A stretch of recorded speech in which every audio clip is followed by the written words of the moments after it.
Welcome back to the deep dive. Today, we're taking a bit of a different turn. We're analyzing a really interesting piece of source material, a children's short story, Mission Monkeys, the costume switcheroo. Yeah, exactly. And while, okay, it's written for young kids, what we want to dig into is the architecture underneath it all. The structure. Right. How this story uses its characters, this sort of sudden chaos, to actually deliver, well, a very specific set of learning points. Our mission today is really to dissect those mechanisms. How the fun stuff teaches something. Precisely. We're looking at the how, not just the what happened. Okay, so let's set the scene first. The story happens at Harvest Hollow's Costume Carnival. Which is a great backdrop, right? Very high energy. You've got a parade, contests. Including a banana pie eating contest, which, note that word, banana. Oh, yeah, it comes up. And there's a big prize, best costume combo. But the key thing, I think, is how quickly it establishes the four main characters, the Mission Monkeys. And they aren't just characters, they're almost like learning styles. That's a great way to put it. They have these distinct behavioral profiles. So first up is Mila. Okay. She's smart, stylish, and the text specifically says she loves reading instructions. She's your procedural learner, likes the rules. Gotcha. Then opposite maybe is Milo. Yeah, Milo's all action. Bold, bouncy, jumps in first. He learns by doing, trial and error. The kinetic type. Exactly. And then you need Mia. She's the detail detective, notices everything. She's analytical. Spots the little things. Right. And finally, Mick. Me. He's literally called Chaos in a Costume. He's the one who pushes the button first. Always. Doesn't read the manual. He's the catalyst, the one who gets the whole plot, the whole lesson rolling just by being himself. And their costumes kind of signal this, don't they? They really do. It's good shorthand.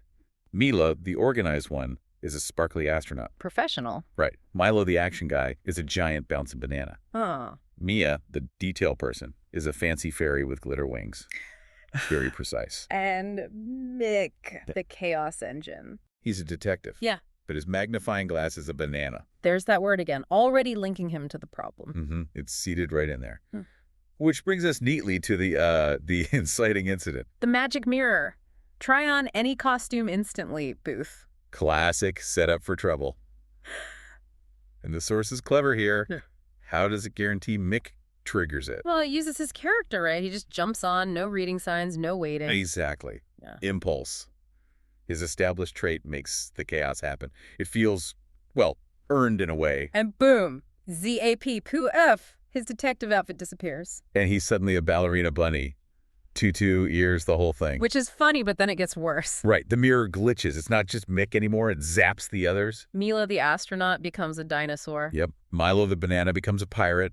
Mia the fairy becomes a robot. Just visual mayhem. But that's not the core problem, is it? No, that's just the setup. The real clever bit, the actual engine for the learning part, is that the mirror doesn't just switch them once. Their costumes change every single time they say a specific word. Okay, that's the central problem. It's not just getting the costumes back. It's about controlling what they say. Exactly. It shifts from just a visual gag to a linguistic challenge. Self-control, basically. Why do you think linking it to a spoken word is so effective for, the target age group? Because the consequence is immediate and really obvious. You slip up, you say the word, and ZAP. You're wearing something ridiculous. Yeah. Like a taco or whatever. High stakes for a kid. Totally. And the word itself? Well, a talking candy corn tells them. A talking candy corn, naturally. Of course. And the trigger word is banana. And Muke, being mixed. Immediately provides the proof. He yells, banana. Zap. Instantly a sandwich. Lettuce, tomato, the works. Okay, so the audience sees it happen. Cause and effect, crystal clear. Yeah, it's great pacing. You see the funny cost of not thinking before you speak. And now, the solution isn't just finding an off switch. Right. They have to earn it back. They have to solve 3 challenges. Reading and spelling challenges. Hitting in the carnival games. The story literally turns the chaos into, like, a homework assignment. But a fun one, hopefully. That pivot, though, from the slapstick comedy to focused learning tasks, that's really the core of the structural design we're talking about. It really is. The energy from the costume chaos doesn't just stop. It fuels the motivation to solve the puzzles. Suddenly, spelling practice seems pretty important. Because you want to stop being a sandwich. Pretty much. Yeah. And the challenges are tailored. Let's break those down. Challenge 1. Where is it? It's at the banana bean bag toss. Naturally. Okay. And the clue. Spell the fruit that started this mess. Straightforward, spelling practice pure and simple, and it's directly tied to the word causing all the trouble. Right. And notice who solves it. Let me guess. Mila, the instruction reader. Got it in one. The story rewards her careful, procedural approach. She spells B-A-N-A-N-A. And that word banana, it's been everywhere. The pie, mixed magnifying glass, the game. High-frequency exposure. They're really drilling that tricky spelling. And ding! One lock unzaps. Her methodical style works. So, lesson 1. Focus on the details of language, like spelling. Okay, challenge 2. This one's different. It's at the pumpkin plot game. It's a rhyming challenge. Okay. The clue is what rhymes with which, and they give options. Glitch, snack, or orange. Okay, so glitch rhymes. Snack and orange don't. Right, but it's more than just the sound. This requires the detailed detective Mia. Ah, her turn. Yeah. She doesn't just pick the rhyme. She connects it to their situation. She says glitch, like the mirror. Oh, interesting. So it's not just phonics. It's making a connection to the plot. Semantic understanding. Exactly. The analytical mind is rewarded. The right answer isn't just a sound. It's the word that explains their problem. It's a step up in complexity. Okay, from spelling to rhyming plus context. What's challenge 3? This one shifts again. Reading comprehension, basically. It's a riddle on a spooky sign. A riddle, okay. I go up when the sun goes down. What my options? Moon, sandwich, sock. Pretty classic riddle format. Needs a bit of inference. Yep. And who solves this one? Milo. Bold action guy. Making a confident choice. You got it. He doesn't puzzle over it. He just knows. Moon. Final ding. And that's it. All 3 challenges done. All done. The learning goals are hit. And importantly, each monkey used their specific strength.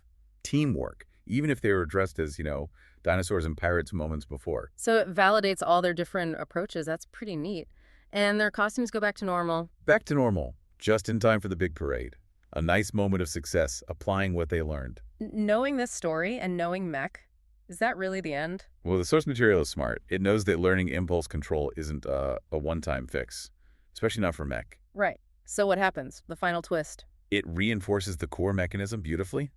The monkeys are marching, looking great in their proper costume. Feeling proud. And then Mick trips. Just a simple trip. Oh, no. And in that split second of surprise, what word pops out of his mouth? Don't tell me. The forbidden word. Banana. Zap. Instant sandwich. Yeah. Again, right there in the parade. Oh, Mick. But that's brilliant structurally. It shows the consequence is always there if you don't maintain that self-control. Exactly. And it's not presented as a failure, really. The crowd laughs. Mix takes a bow in his lettuce costume. It kind of teaches that mistakes happen, and sometimes they're even funny. It closes the loop on think before you speak, with humor, not punishment. So, stepping back, this whole deep dive seems to confirm that this little story, Mission Monkeys, is actually a really well-oiled machine for teaching. Absolutely. It takes one simple common word, banana, makes it dangerous, basically. A linguistic landmine. Yeah. And uses the chaos that causes to motivate kids through spelling, rhyming with context, and reading comprehension. And like we said, it validates the different ways the characters approach problems. Mila's planning, Mia's observation, Milo's confidence, even Mick's impulsiveness kicks things off. The archetypes really serve the educational goals perfectly. So maybe the final thought for you listening is about this design. Think about the sheer power of using a single everyday trigger word like banana to structure a whole adventure. Right, how it drives the conflict, delivers the lessons, everything. How effective is that kind of instant, high-stakes chaos as a way to get kids engaged with learning tasks? Could you do that with other words? Yeah, what other common words could have that kind of story-breaking power? Like imagine if every time you said please, you turned into a teapot. Huh, okay, maybe. But how would you then build, say, a 3-part lesson around that? It's about that narrative efficiency, isn't it? Linking cause and effect so immediately, so visually. Definitely something to think about, how simple rules can generate really engaging educational fun.